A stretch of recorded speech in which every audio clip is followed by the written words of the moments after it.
So I've pre-made this 16 by 16 inch frame. It's already glued and assembled. The glue's dried overnight, so it's about 24 hours cured, so it should be safe to staple. I've got some, I think it's 10-ounce canvas, which is a lighter weight canvas. I'm going to cut it about 3 inches more than the size of the canvas on each side. So I give a gap about between 2.5 and 3 inches, so that when you're folding it over to the back, there's enough to grab onto with the canvas pliers, which I'm going to need to find soon.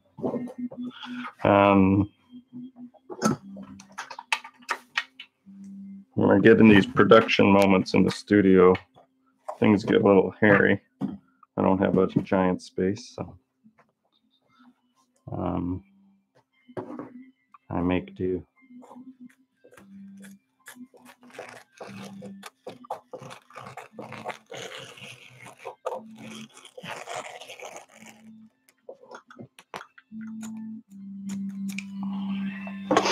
Okay. So before getting into the stretching, I like to make sure that the corners and edges are sanded down a little bit, so you don't get too many sharp edges. That's to avoid tearing, basically, potentially ripping the canvas. And for a lightweight canvas like this, there is a lot of potential for it to rip.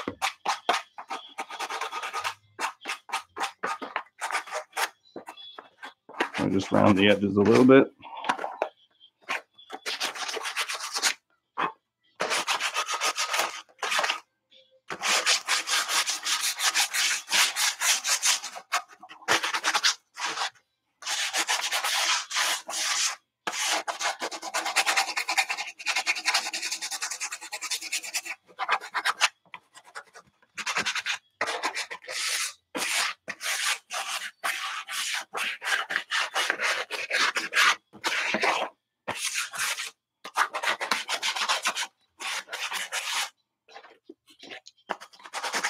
Once I get this canvas stretched in gesso,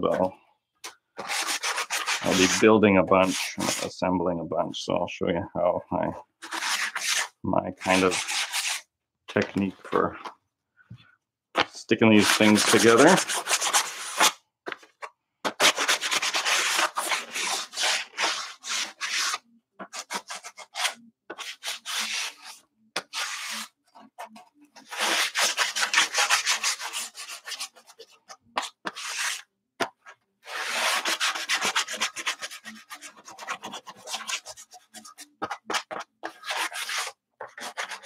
I like to pay particular attention to the corners to make sure they're nicely lined up. And sometimes you'll get a little divot in the corner, so sanding that down so it's a gradual shift in the depth, so you don't get an ugly kind of dent on the front of the canvas. And on a nice straight sort of smooth surface for the canvas to rest up against.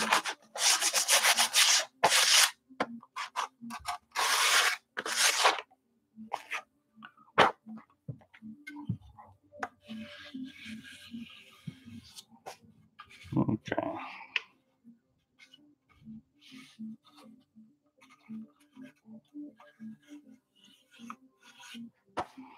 That's good.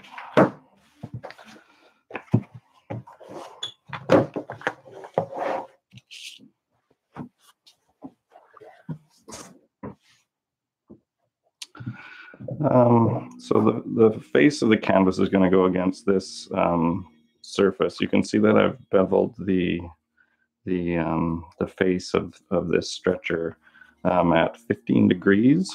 So you can see how it's cut at an angle in.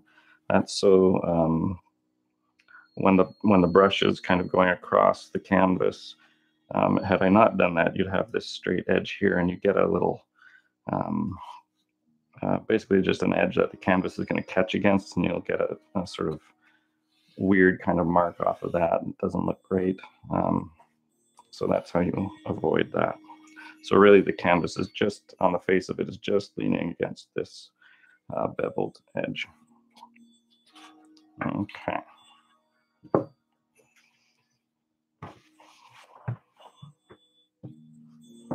Now, I need to find my canvas pliers.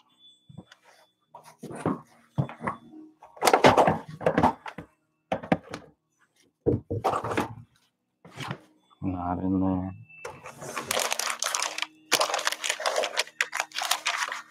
Not in there. There they are.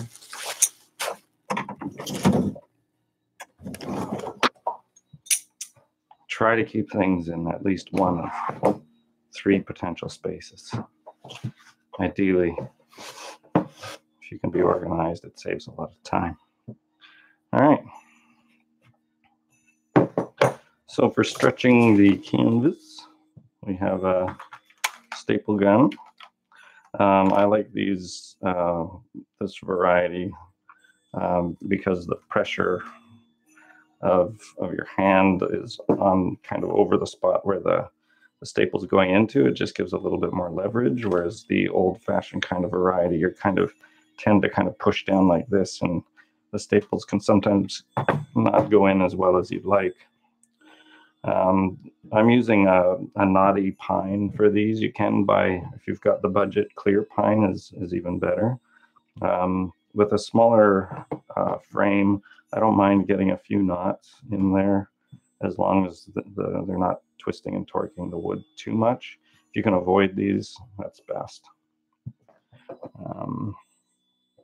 Staples don't like to go into them, and they are a weaker spot in the frame. So specifically, if you're doing like large pieces, you want to avoid that as much as possible. So you might want to, if you're doing anything over sort of that 2-foot range, it's best to kind of go with clear pine if you can, or to be really selective in the wood that you're getting and make sure you're avoiding knots in your lengths.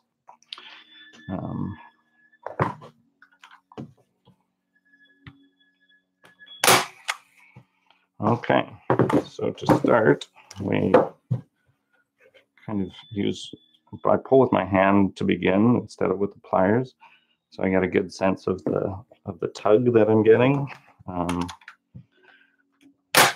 Often when I'm doing this for a full day of stretch, like I tend to build stretchers and do the stretching all at once in chunks. So by the end of the day, I usually have bleeding raw knuckles, which is, makes it feel like you've done some work.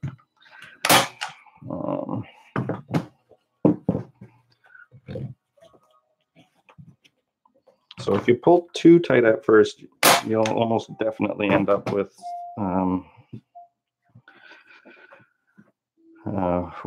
ripping or tearing of the canvas, which you kind of want to avoid at most costs.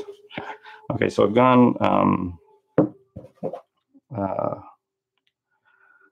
across from one edge to the next, and then this edge to the next, which is a pattern I kind of continue throughout. I've started giving it a little extra tug on the corner, and the reason that I do that is to avoid wrinkles. I've found that if I don't do that, I tend to get kind of some wrinkling happening back here, which can show up on the edge of the canvas. So I just give it a little pull, a gentle pull, just so it's getting a minimal sort of stretch, just to kind of get as even a stretch throughout the canvas as I can. If you pull too hard on this corner spot, you will end up with a tear. So again, careful.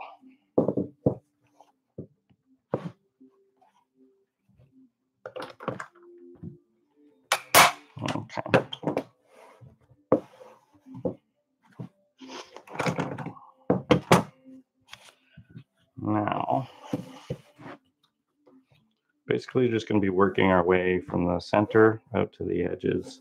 Because this is a small canvas, you can do it fairly quickly. This is where the pliers come in. Again, you don't want to pull too tight with the pliers, you're just giving a nice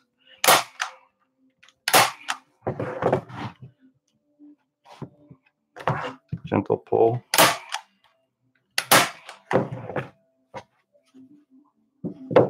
And you want to try to make sure you're getting an even kind of tension through the whole canvas. So I kind of like to pay attention to what's going on with the weave down here and try and make sure it's kind of nicely lined up.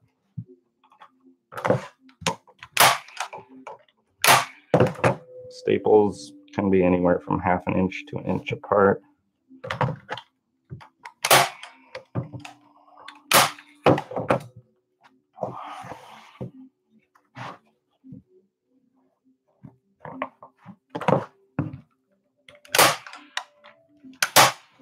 The tendency is to really over tighten this, and that's often you're kind of thinking about, you know, trying to feel that stretch happening throughout, but you also have to remember that you're going to be pulling from the other side, so doubling the amount of tension. So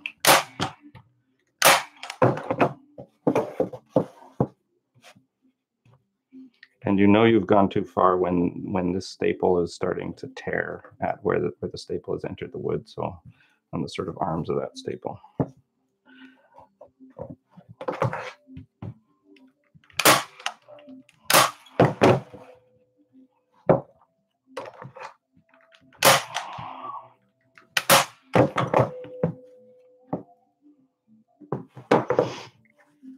Okay.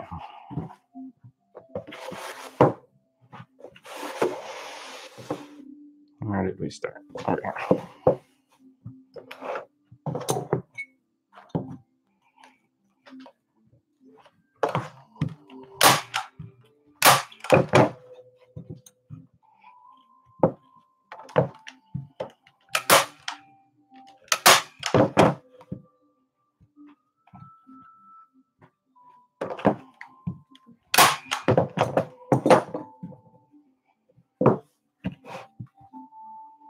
Again, just working my way from one end to the next end, going from the center out to the edge. There are a variety of techniques to stretching a canvas. Some people like to kind of go middle to right, middle to right, middle to right. I've experimented with it. I haven't noticed that big a difference. So I do it this way.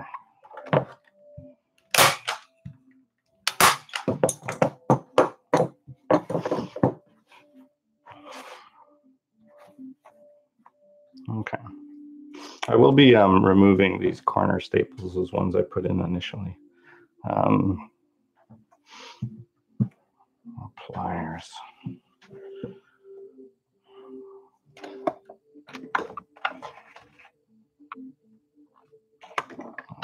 Those later.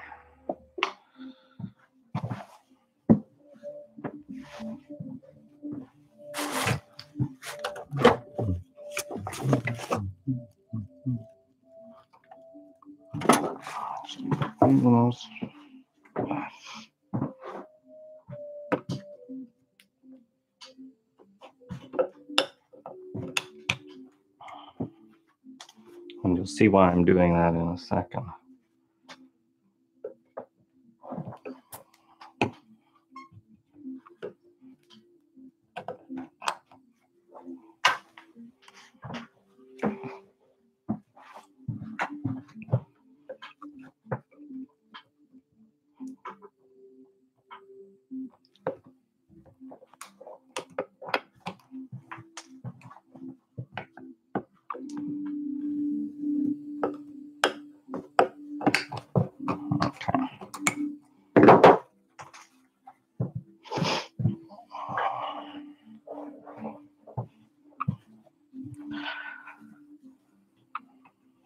So you want your corners, when you're folding them, ideally to kind of fold them so they're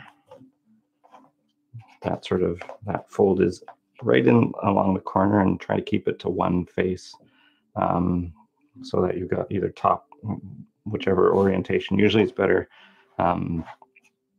for this fold to exist on the top and bottom of the canvas, so it's not visible from the side. But I'll show you that in a second. All right.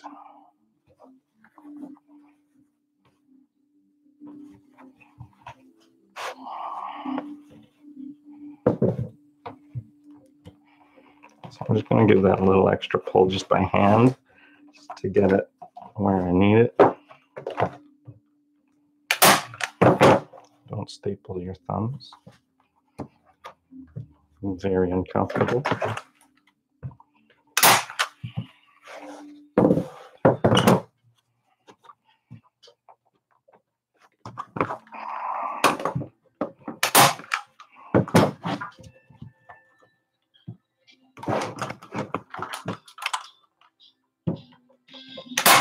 Okay.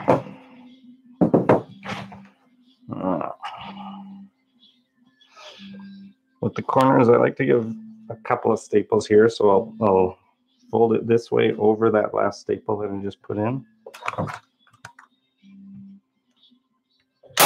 Secure it right there. And then with the pliers, and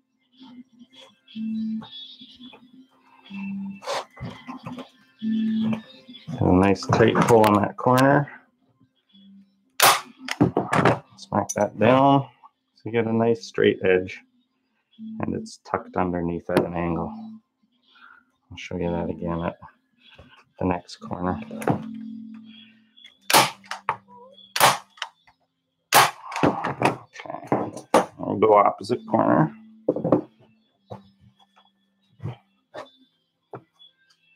Okay, so we're kind of folding it there and here.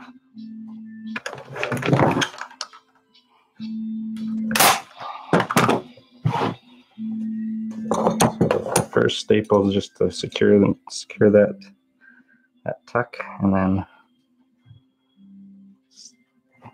with the pliers, scooch over a little bit. There we go.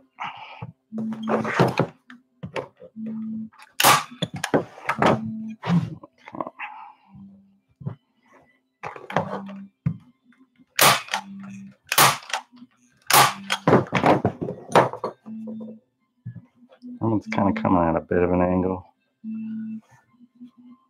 It's not bad though. Not bad.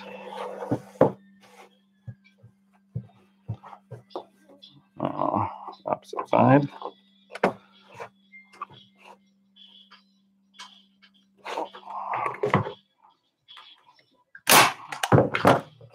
Oop.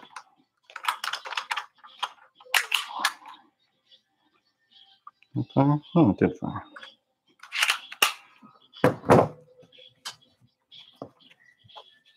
Okay.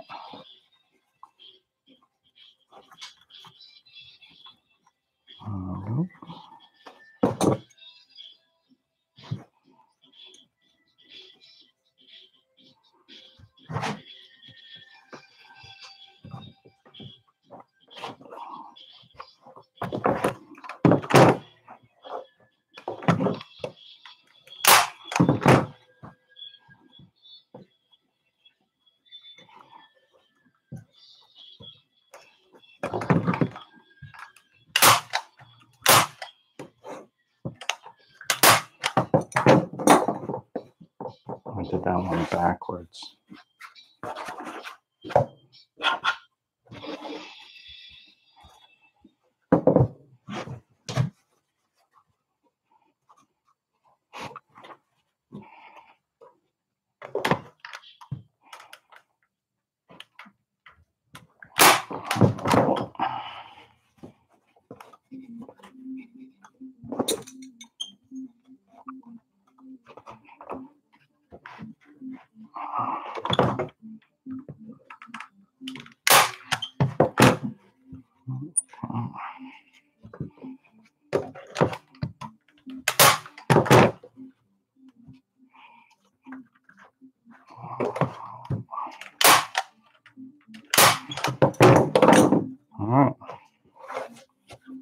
So that's that canvas.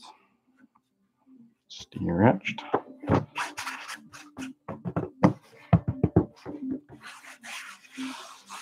Got a fairly even amount of pressure on the face of it, which is good. Let's gesso this up. We'll move on to building.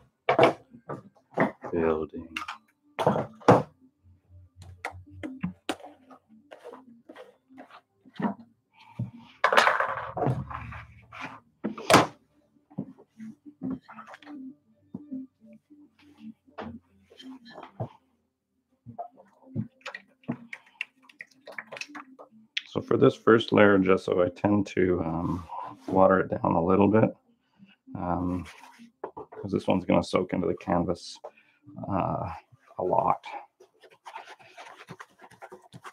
It gives it'll penetrate the canvas and seal it from the oil. Got a few little bloops of paint that I must have had this on the studio floor, so there's some oopses on there which you probably will want to avoid.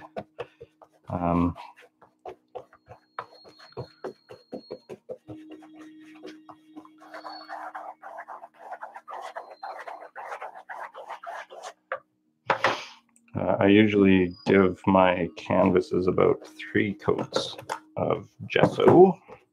So this first sort of watered down kind of coat, and by watered down I mean like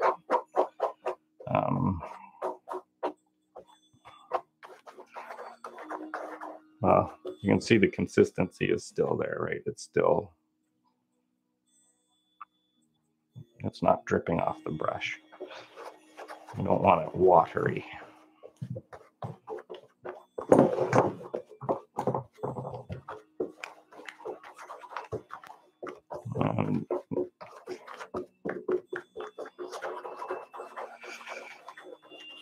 I'm generally careful about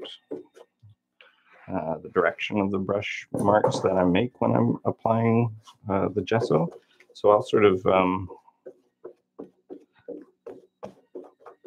I'll make sure one layer of gesso, the final brush marks of it are all going in one direction, following the warp or weave of the canvas. And then the next layer of gesso, I alternate it so it goes in the other direction. So first I kind of, get the brush in there and make sure I'm brushing the gesso, kind of making sure the canvas is sort of covered nicely and evenly. And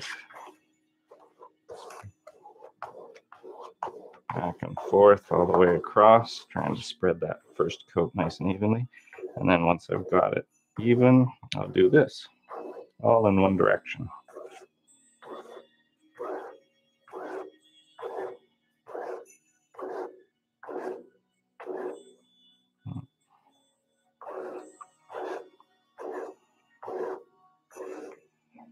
Okay, that's done. Do the edges as well.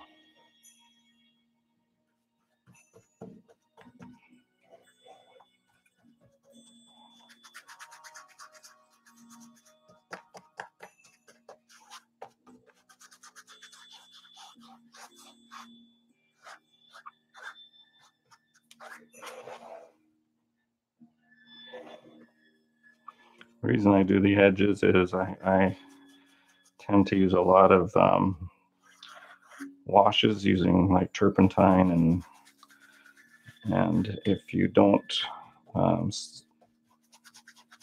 prime the sides of the canvases, that turpentine will soak into it'll find a way into the canvas and eventually eat it up.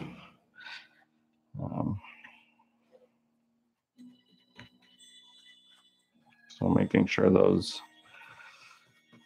corners are also nicely coated.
So do your best to make sure you're not,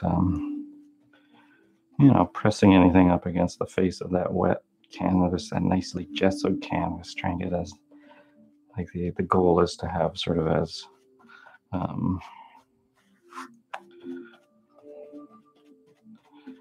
even and sort of pristine kind of a surface as you're able to get. And then completely, have your way with it after it's with paint and brush and palette knife or whatever tool you use.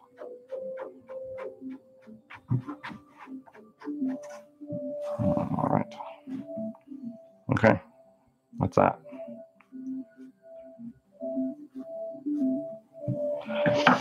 All right, so I'm going to set this aside, let it dry for kind of half a day, and then I'll apply coat number 2. I'll sand it down first, actually. I'll do a light sanding of this coat once it's dry, and then apply another coat. Exactly the same thing, but just finishing off so the brush is going in the opposite sort of direction, perpendicular to these ones. Okay. Now, onto the fun part. Got my air nailer here, ready to go. Just need to find a surface to put this on. Move this painting into the dryer racks and stick this one here. Okay. All right. So I've got a air compressor that has 100 psi. It's nice and loud when it's pumping. Put the staple gun aside for now. On the gesso on the brush. Try not to forget about that brush.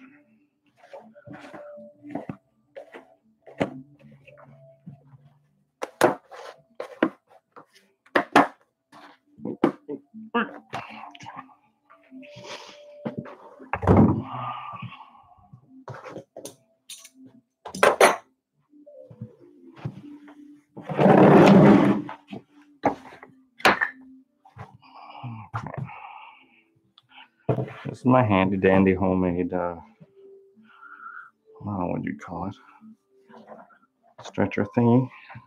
That's a technical term. So these have been glued and screwed, these 2x2s, into an MDF board at an exact 90-degree angle. Okay. But it's pretty easy to make. Just make sure that you're accurate with your 90 degrees. Otherwise, all of your canvases are going to have strange kind of angles happening.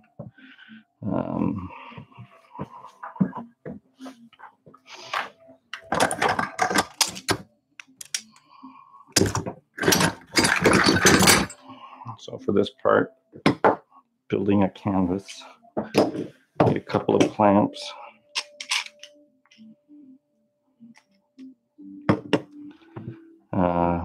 Air nailer. If you don't have an air nailer, you can use just a hammer with finishing nails. Just make sure you've got it extra well clamped if you're using hammer and nails. These you can generally get on sale for around $100, and that'll give you the often will come the gun and the or the nailer and the air compressor, which is a pretty sweet deal. It'll save you a lot of time and headache. It's so much easier with these. So the size of nails I've got here, I think, are 1.25 inches, I believe. Yeah, 1.25 inches, 1.5 inches. And we need some wood glue, clamps,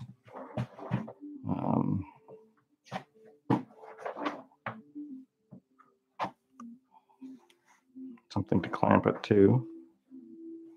And I've pre-cut all my wood here, so I think these are 12 inches. Which might actually pose me a problem. Let's do the 16-inch.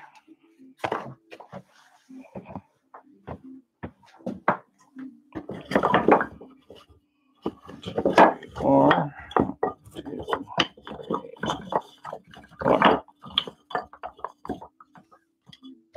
4.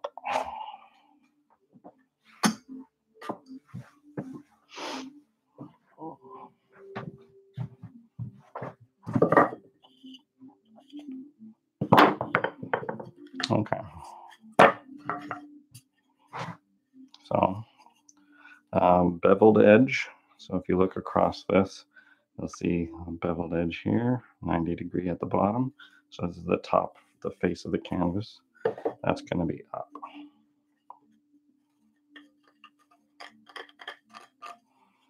Now, because these are square canvases, I don't have to think too much about which bar goes where.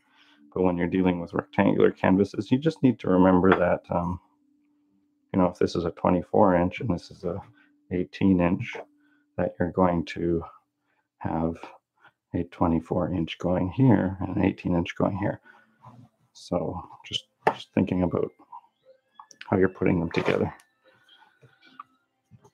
Okay. So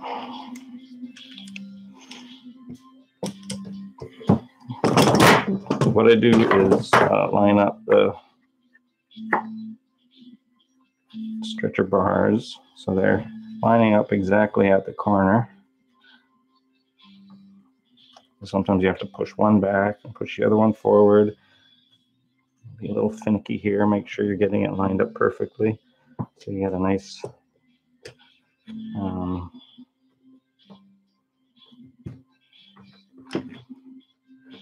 precise corner.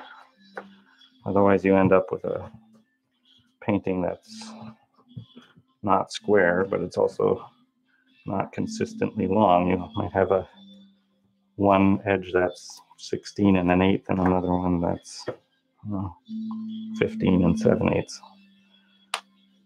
Okay.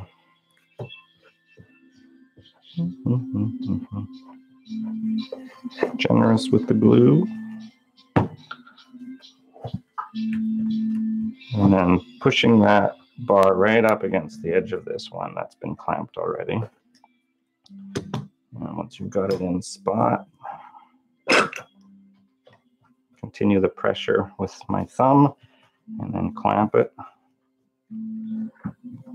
Okay. And we're ready to do the nailing. Make sure your hands aren't in any danger zones. The way that these work is there's a safety so that it will only shoot if it's pressed up against a surface.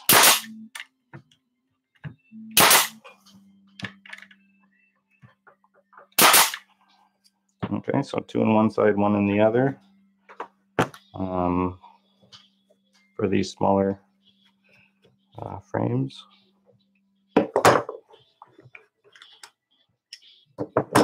I'm going to kind of carefully move it aside, trying to not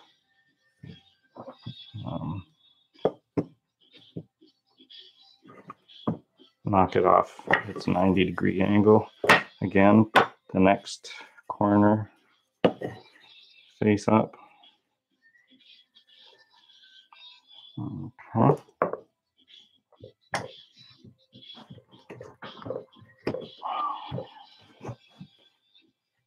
That's a little off.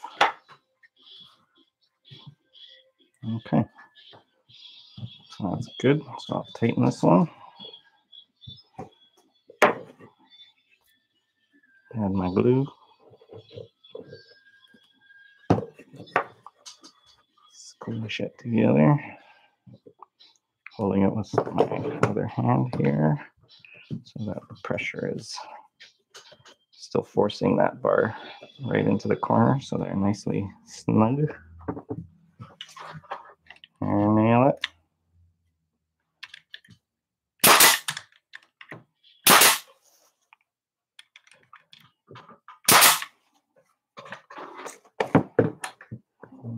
Okay.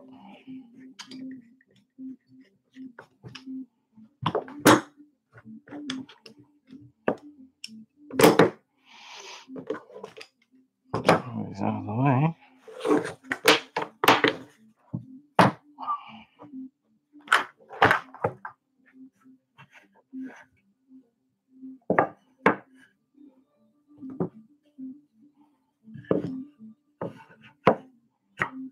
Okay.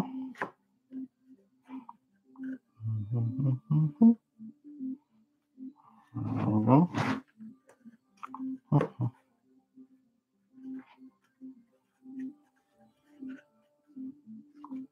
Right there.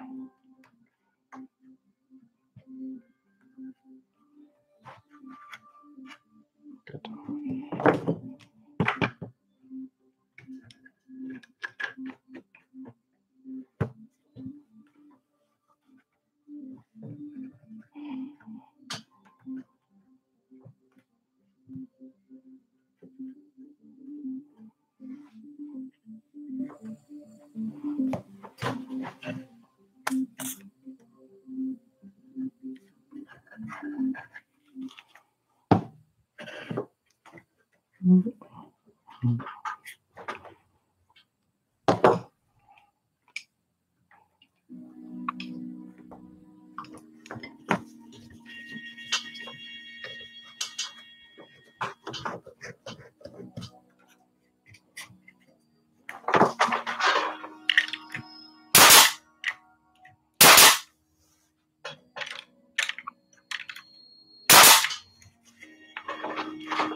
Line it up.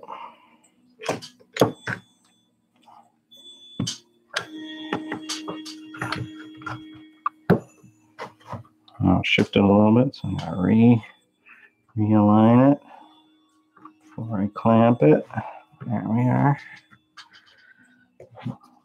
And I'm just gonna get the glue in there. Usually I like to have a toothpick or something to do this, but that's okay.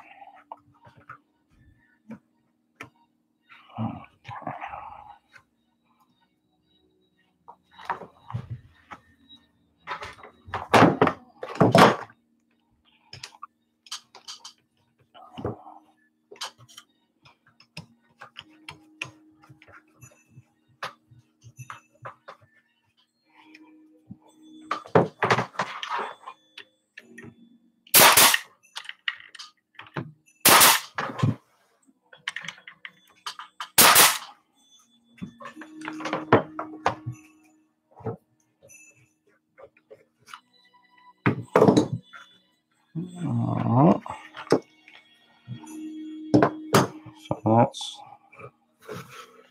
part one. We're done with these.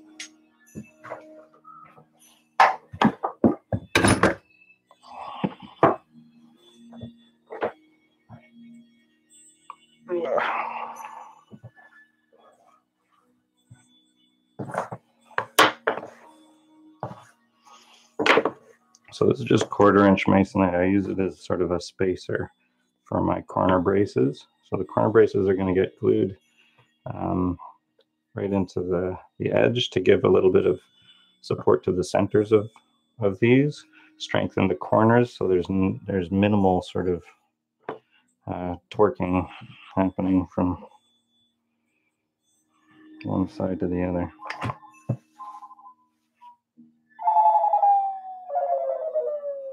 From Manitoba. Okay.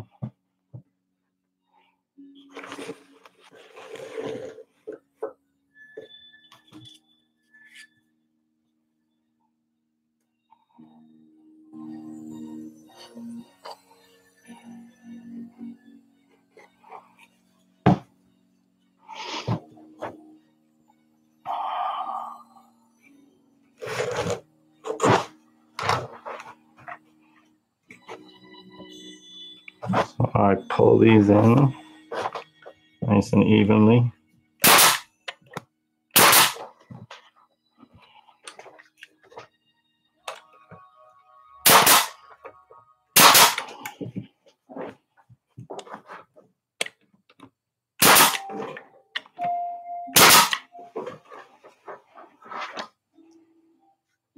And before I do that, I usually check to make sure I'm square. Let's hope. Embarrassing if it's not. Beautiful. Very nice. All right.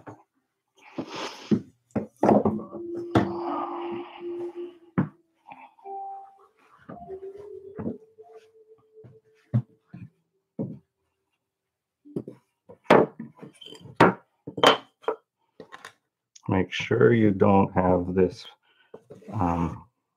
accidentally on another edge, because that can really throw your frame off. Make sure it's nice and flat to the ground and that there's nothing under your braces, your spacers.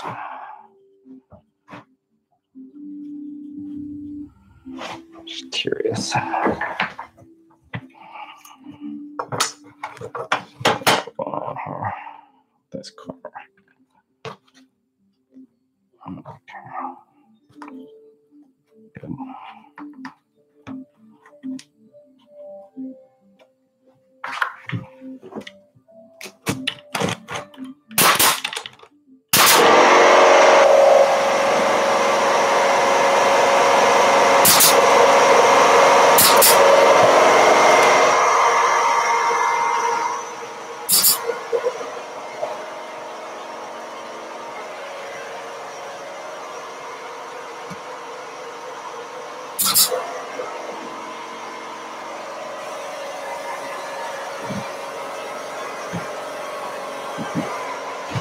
That's the air compressor filling.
So we have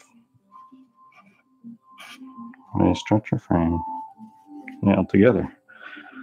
I'm going to let this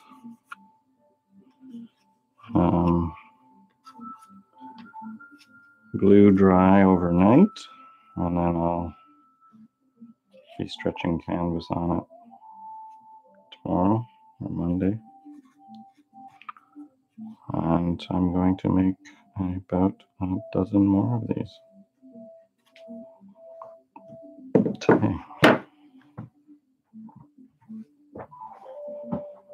think I'm going to do the rest of the stretching without this on top of my head, and have some quiet studio time.